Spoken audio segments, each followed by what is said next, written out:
Welcome to our deep dive today into the world of quiet power.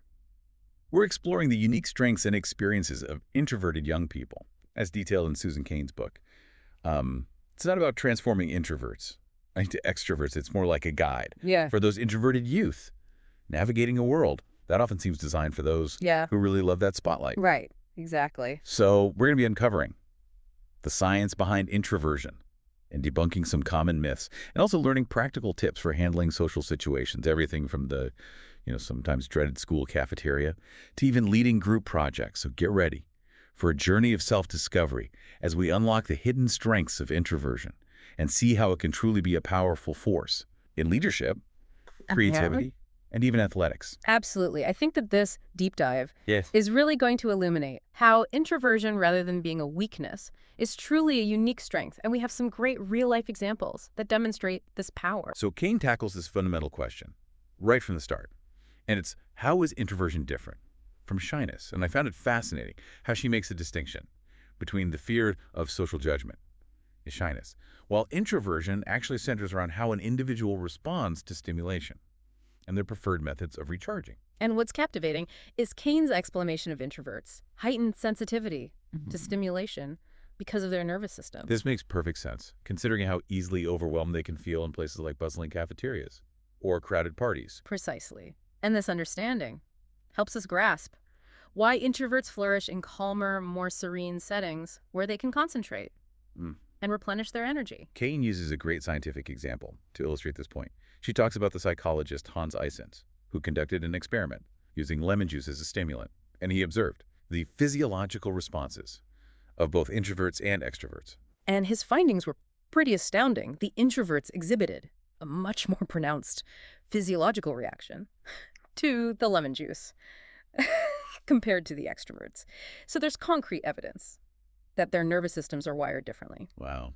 It makes you wonder how these introverted young people navigate those unavoidable social whirlwinds, like the school cafeteria, for instance. Well, the book delves into this very anxiety-provoking scenario through the eyes of Davis, a shy sixth grader who personally experiences the sensory overload of the cafeteria. The way Cain describes it, you can almost feel the cacophony of sounds, the pressure to conform, and that overwhelming feeling of being an outsider, even for those not new to the school. However, Cain does make a really crucial point. Even those students who appear outwardly confident and sociable may harbor similar insecurities beneath the surface. It's a good reminder that we all face personal challenges, and judging solely on outward appearances can be very misleading. Speaking of observations, I was particularly struck by the emphasis Cain places on introverts' exceptional ability to observe and reflect deeply.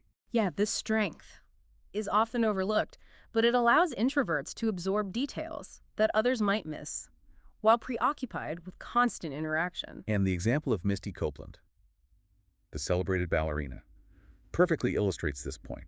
She didn't start formal ballet training until the relatively late age of 13. That's right, and despite this unconventional start, her remarkable success can be attributed to her keen ability to observe and internalize choreography. She really honed her skills through focused attention and deliberate practice, ultimately reaching extraordinary heights. Wow, it really does highlight how quiet observation can be a catalyst for exceptional talent. Certainly. And this inclination towards observation and reflection seamlessly translates into how introverts approach communication, especially in the classroom. Ah, yes. Class participation, often the dreaded nemesis of many a quiet student. Right. Cain actually challenges that traditional overemphasis on verbal participation, and she proposes that introverts may possess brilliant ideas, but they require time to articulate them effectively. It's almost like they need a moment to process that information internally before they actually feel prepared to share their thoughts. Exactly. And she presents a scenario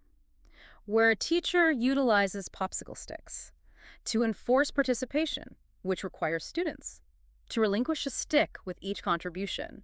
And this system disadvantages those who hesitate to immediately engage in verbal discourse. It's an interesting observation for sure. The book advocates for alternative approaches, such as the think, pair, share method, which allows students to contemplate their ideas silently and then discuss them with a partner before sharing with the larger group. It really is a much more inclusive atmosphere that acknowledges the diverse ways in which students process and convey their thoughts. Now, for introverts who may aspire to speak up in class. Cain offers some valuable advice. She does. She recommends preparing in advance if the topic is known, and identifying your preferred entry point into the conversation, and also recognizing the significance of well-considered contributions. So it's not about forcing yourself to become a chatterbox, but rather strategically leveraging those introverted strengths. Now, shifting from individual contributions to the realm of group dynamics, the book delves into another hurdle that introverts often face: navigating the intricacies of group work. Right. Group projects are practically ubiquitous in education these days, and they can present a mixed bag of challenges and opportunities for introverts. Cain illustrates this through the experience of Karina, who feels uncertain within her group, but naturally gravitates toward a leadership position. Yeah, but instead of dominating the conversation, she actually takes on a leadership role by actively listening to her group members and encouraging them to express their ideas. It's almost like they act as subtle facilitators, making sure that every voice is heard and valued. Yes.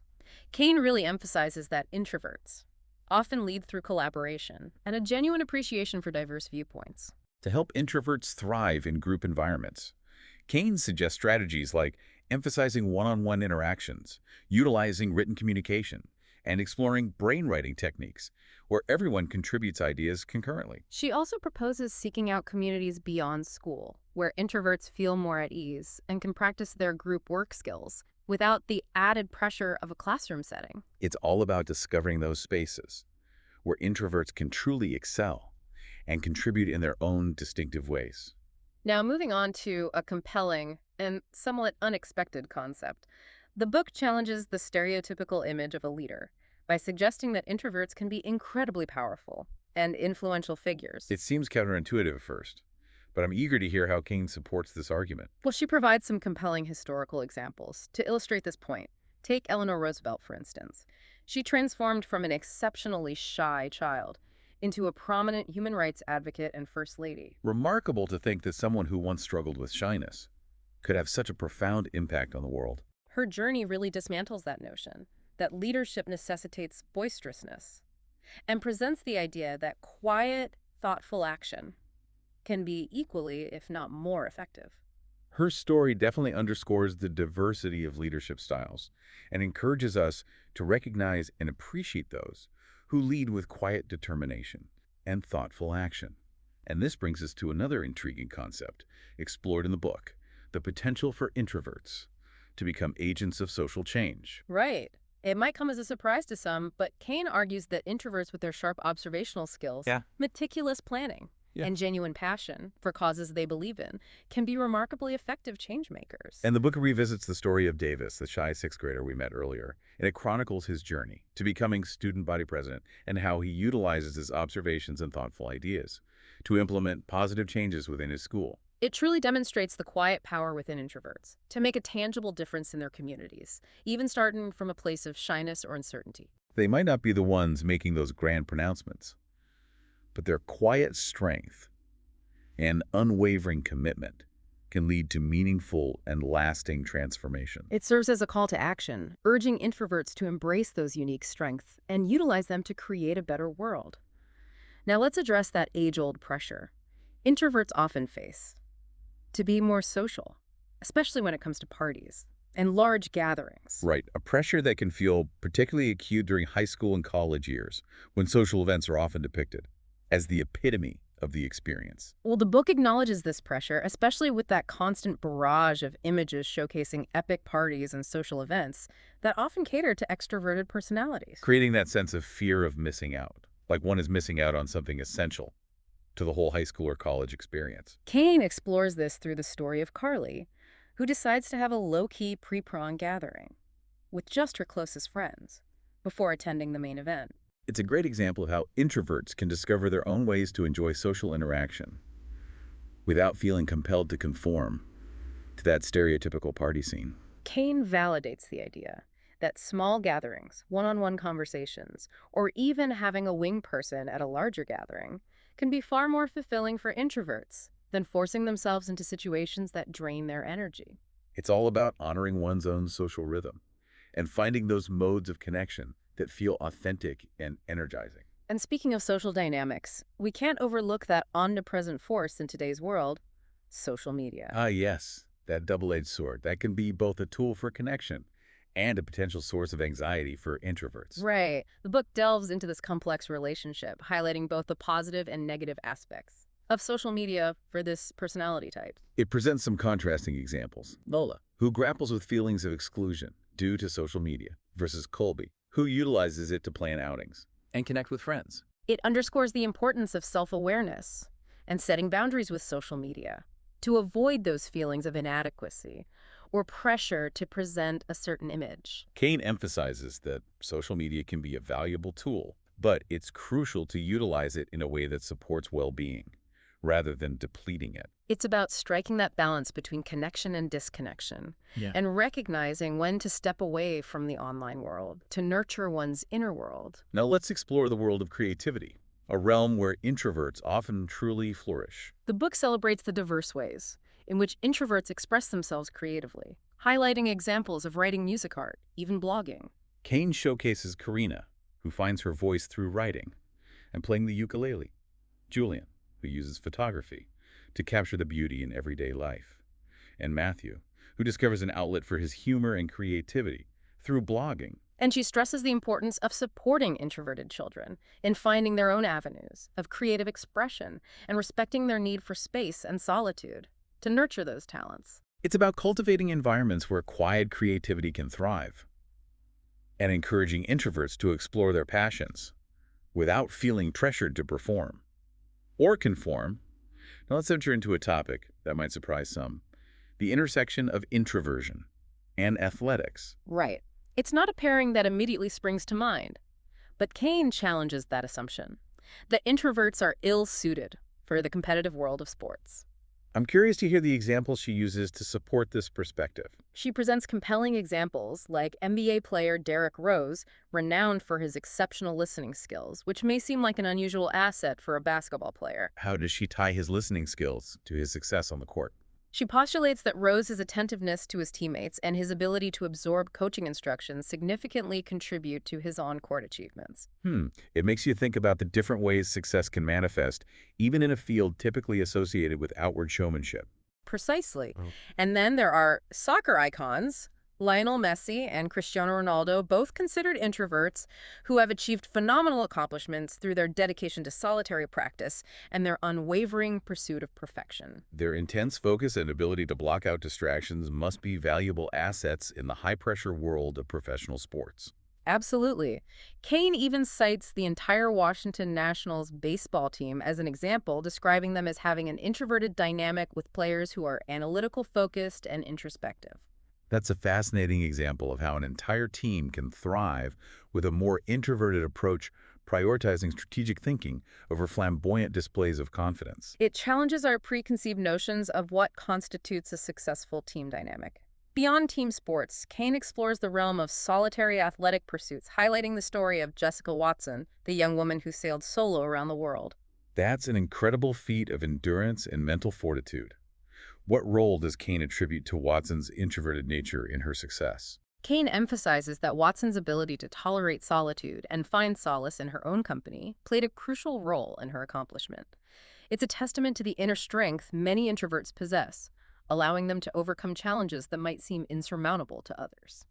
Wow, Watson's story is truly inspirational and reminds us that introverts are capable of extraordinary achievements, whether they're sailing solo around the world or quietly pursuing their passions in solitude. It highlights the diverse ways in which quiet power can manifest and reinforces the idea that introverts are not merely passive observers, but active shapers of their own destinies and contributors to the world around them. It's a powerful message of hope and empowerment, especially for those who feel they don't conform to societal expectations that often prioritize extroversion. Now let's shift gears and explore how Cain addresses another common challenge faced by introverts: navigating the complexities of social dynamics. As we've discussed, social situations can be particularly draining for introverts who are often overwhelmed by intense stimulation and large groups. But that doesn't mean they're incapable of forming meaningful connections. I'm curious to hear what insights and strategies Cain offers for introverts to navigate the social landscape while honoring their needs and preferences. Cain emphasizes the importance of recognizing that introverts socialize and connect with others in their own unique ways. She encourages them to resist the pressure to conform to the extroverted ideal of constant chatter and large gatherings. I imagine this is particularly relevant for young people who are often bombarded with messages that prioritize extroverted behavior. Exactly. The book highlights the value of small, intimate gatherings where introverts can engage in meaningful conversations without feeling overwhelmed. It also encourages them to find their tribe individuals who share their values and interests, creating a sense of belonging and mutual understanding. It's about finding those spaces where you can truly be yourself and connect with others on a deeper level. What about friendships? How does Cain address that aspect of social dynamics? Cain delves into the world of friendships, emphasizing the quality over quantity approach that introverts often embrace. She encourages them to cultivate deep, authentic connections with a few close friends rather than spreading themselves thin trying to maintain a vast network of acquaintances. Hmm. That resonates with my own experience. Sure. I've always found more fulfillment in having a few close friends with whom I can share my thoughts and feelings openly. It's about nurturing those relationships that bring you joy and support. But what about those situations where introverts find themselves in large social settings? Does Cain offer any advice for managing those experiences? Absolutely. The book offers helpful tips for managing energy levels in those situations. Kane suggests finding a quiet corner to recharge, having a wing person for support, and setting limits on how long they stay. Those are practical strategies that can make a big difference in making those events feel less overwhelming. It's all about recognizing your own social rhythm and honoring your need for solitude, even amidst the buzz of social activity. Speaking of solitude, Kane dedicates an entire chapter to the concept of restorative niches. I'm intrigued by that term. What exactly does it mean? Restorative niches are personal sanctuaries. Whether it's a quiet corner in your bedroom, a peaceful spot in nature, or a cozy coffee shop where introverts can recharge and reconnect with themselves. Kane emphasizes that these spaces are essential for introverts to escape the demands of the external world and simply be. It's like creating a haven where you can replenish your energy and nurture your inner world. Precisely. And for those times when you can't physically escape to your restorative niche, Kane suggests creating a mental sanctuary.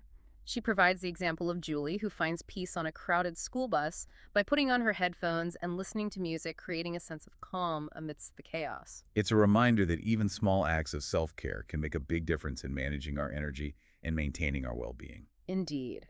Now let's talk about another important aspect of navigating the social world, dealing with conflict. This is an area where introverts can sometimes struggle, especially when they feel pressured to assert themselves in ways that feel uncomfortable. Kane acknowledges this challenge and emphasizes the importance of finding assertive strategies that align with introverts' natural strengths. She provides examples of techniques like using I statements to express your feelings and needs, setting clear boundaries, and practicing active listening to understand the other person's perspective. It's about finding a balance between honoring your own needs and respecting the needs of others. Exactly. And sometimes that might mean choosing to disengage from a conflict altogether if it's not productive or if it's draining your energy. Knowing when to walk away is an important skill in itself. Absolutely. Now, as we wrap up this part of our deep dive into quiet power, let's revisit one of the most empowering messages that resonates throughout the book. The idea that introversion is not a limitation, but a unique and valuable strength. I find that message incredibly reassuring, especially in a world that often seems to prioritize extroverted qualities. Kane encourages introverts to embrace their quiet power and use it to make a positive impact on the world. It's about recognizing that quiet strength can be a catalyst for change, and that introverts have a vital role to play in shaping a more thoughtful, empathetic, and just world. Now let's delve into a specific strength that Cain highlights: the power of introverts as listeners. Introverts are often naturally skilled listeners. They tend to be attentive, observant, and genuinely interested in understanding others' perspectives. This ability to truly listen can be an invaluable asset in various aspects of life, from personal relationships to professional endeavors. Kane emphasizes that listening is not merely about hearing words, but about truly understanding the speaker's message, emotions, and intentions. It's about being present and engaging with the speaker in a way that makes them feel heard and validated. And this ability to listen deeply can lead to stronger connections, better communication, and more effective problem solving. It's a reminder that sometimes the most powerful form of communication is simply being a good listener. Now let's transition to another fascinating aspect that Cain explores, the role of introverts in leadership. Hmm. This might seem counterintuitive to some, as leadership is often associated with extroverted qualities like charisma and assertiveness. However, Cain challenges this conventional view and presents a compelling argument for the unique strengths that introverts bring to leadership roles. I'm eager to hear more about this perspective. What are some of the specific qualities that make introverts effective leaders? Cain highlights several key attributes. First, introverts tend to be thoughtful and deliberate in their decision making. They take the time to gather information, consider different perspectives, and weigh the potential consequences before taking action. This approach can be particularly valuable in complex situations where careful consideration is crucial. Exactly. Second, introverts are often excellent communicators, particularly in written form. They are skilled at crafting clear, concise, and persuasive messages. This strength can be invaluable in settings where effective written communication is essential for conveying information, motivating teams, or advocating for change. Third, introverts are often empathetic and understanding leaders. They are attuned to the needs and emotions of their team members and create environments where everyone feels valued and respected. This emphasis on empathy and understanding can foster a more positive and productive work environment. Absolutely. And finally, introverts are often humble and willing to learn from others. They don't feel the need to dominate or prove themselves, and they are open to feedback and suggestions. This humility and willingness to learn can create a culture of continuous improvement and growth within a team. It's about recognizing that effective leadership comes in many forms, and that introverted qualities can be just as valuable as extroverted ones. Now let's shift our focus to a topic that's particularly relevant in today's digital age: the relationship between introverts and technology. Technology can be both a blessing and a curse for introverts. On the one hand, it can provide a sense of connection and community, especially for those who feel isolated or misunderstood in the offline world. I can see how online platforms can provide a safe space for introverts to express themselves and connect with others who share their interests. Exactly. But on the other hand, technology can also be overwhelming and draining for introverts, especially with the constant barrage of notifications, messages, and demands for attention. It's a delicate balance. How does Cain suggest introverts navigate this complex relationship with technology? Cain emphasizes the importance of being mindful and intentional in your use of technology. She encourages introverts to set boundaries, limit their screen time, and prioritize face-to-face interactions whenever possible. It's about finding a balance that supports your well-being rather than depleting it. Now let's delve into another aspect of introversion that Cain explores: the concept of sensitivity. Introverts are often highly sensitive individuals, both emotionally and physically. They tend to be more attuned to their surroundings, pick up on subtle cues, and feel things more deeply than others. Hmm. This sensitivity can be both a strength and a challenge. Exactly. On the one hand, it can make introverts more empathetic, compassionate, and insightful. They are often able to connect with others on a deeper level and understand their needs and feelings. But on the other hand, sensitivity can also make introverts more susceptible to feeling overwhelmed, stressed, or hurt. Cain acknowledges this duality and emphasizes the importance of self-care for sensitive introverts. She encourages them to create environments that support their well-being, find healthy ways to manage stress, and surround themselves with people who understand and appreciate their sensitivity. It's about honoring your needs and creating a life that nourishes your sensitive soul.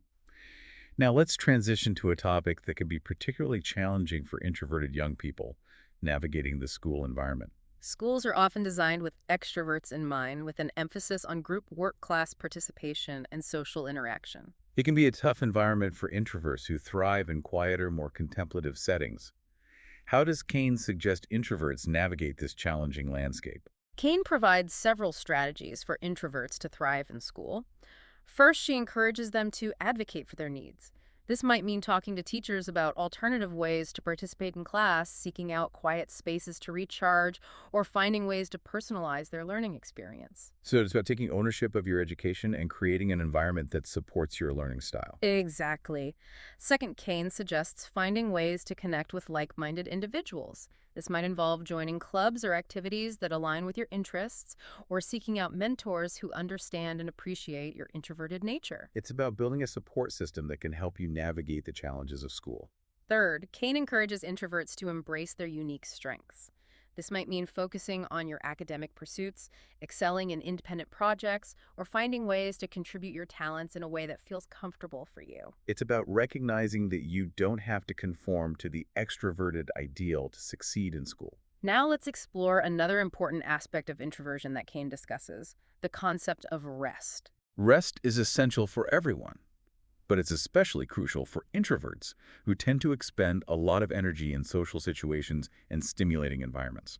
Cain emphasizes the importance of prioritizing rest and creating routines that allow introverts to recharge and replenish their energy.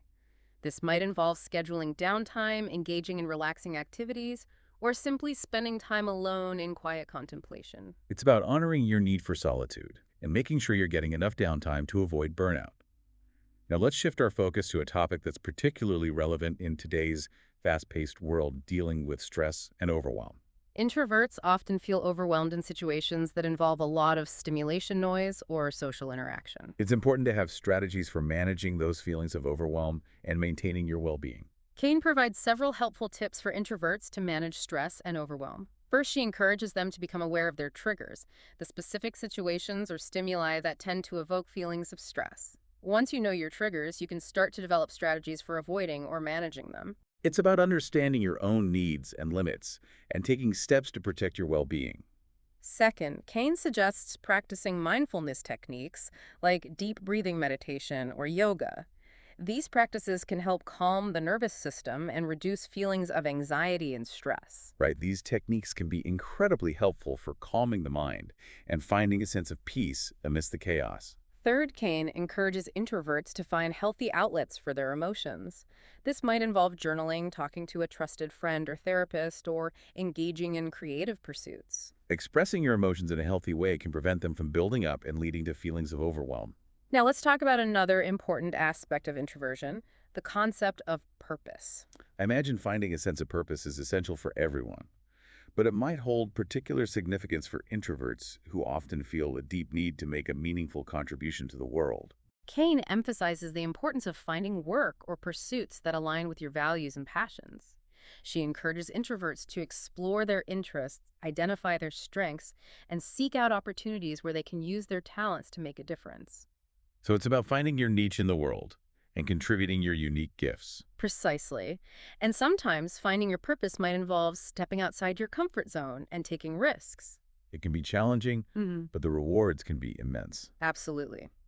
Now, as we wrap up this part of our deep dive, I want to touch upon one final point that Cain emphasizes throughout the book, the importance of self-acceptance. That's a powerful message, especially in a world that often pressures us to conform to certain ideals. Cain encourages introverts to embrace their unique qualities and celebrate their differences. She reminds them that introversion is not a flaw to be fixed, but a valuable asset to be nurtured and cherished. It's about recognizing that you are perfectly imperfect, just the way you are. Exactly.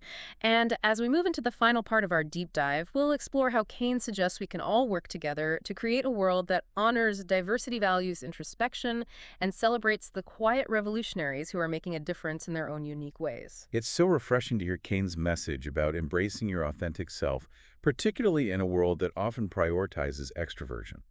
I'm curious to explore how she suggests we can collectively create a more inclusive world that really values those contributions of introverts. Well, she proposes this multifaceted approach involving individual awareness, societal shifts, and systemic changes. Okay. It all starts with recognizing and challenging our own biases and assumptions about introversion. Many of these biases operate unconsciously, making it really crucial to examine those ingrained beliefs about what constitutes normal or even desirable behavior. Precisely, and that examination extends to challenging societal norms that often favor extroverted traits like constant social engagement or outward displays of assertiveness. This would involve questioning those implicit value judgments we place on different personality styles, really acknowledging that quiet strength and thoughtful contemplation can be just as valuable as their more boisterous counterparts. Absolutely, and this shift in perspective requires some concrete changes within systems like education or workplaces.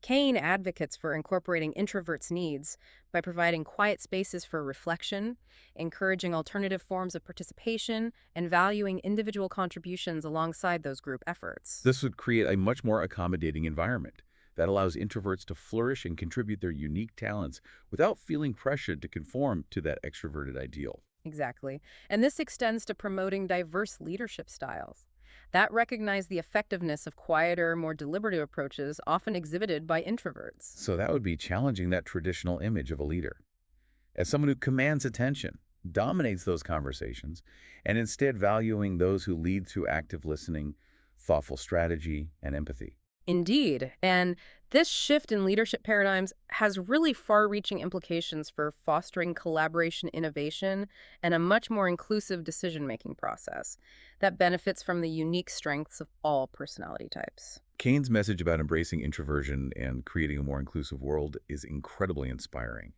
It encourages us to recognize and celebrate those quiet revolutionaries who are making a difference in their own unique ways. And it empowers us to challenge societal norms and advocate for those systemic changes that create a much more just and equitable world for everyone, regardless of their personality style. As we conclude our deep dive into quiet power, I would love to hear your final thoughts.